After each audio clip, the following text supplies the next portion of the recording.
investigation now is involving everybody, from federal authorities to state authorities, really trying to uncover both what happened, what led up to this, but then also everything about the aftermath, about the response.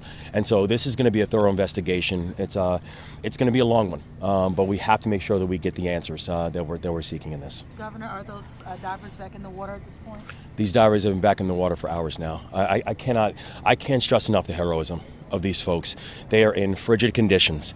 They are down there in darkness where they can literally see about a foot in front of them. They are trying to navigate mangled metal, and they're also in a place that it is now presumed that people have lost their lives. So the work of these first responders, the work of these divers, I cannot stress enough how remarkable these individuals are. But Governor, can you talk about the rebuild, specifically this port, huge economic impact for the state? It's a huge economic impact for the country. And that's why I think when we've seen how the entire country has rallied around Maryland and rallied around Baltimore, it's because they understand that the Port of Baltimore is not just impacting Maryland. If you look at this, this port is responsible for over 51 million tons of foreign cargo. That's the largest in the country. That for everybody who was buying cars, for everybody who was buying farm equipment, we're the largest port in the country that does that. So this is not just impacting Maryland. This is impacting that farmer in Kentucky.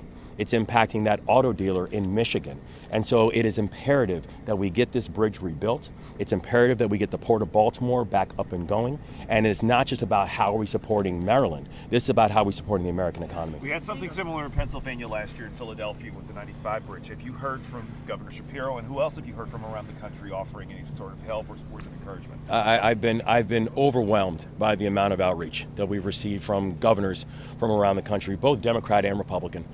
From the amount of outreach that we receive from philanthropists, from people who are just asking how can they help. And so Maryland, we really appreciate the love that's been coming from around the country and the support. And I tell them the people who need it most are these families. Governor, can I ask you, what's the top priority going forward? The recovery is now underway. What is the top priority now that you're kind of shifting more into the investigation? Yeah, well, the top priority for me right now is still the recovery. We've got to bring these families closure.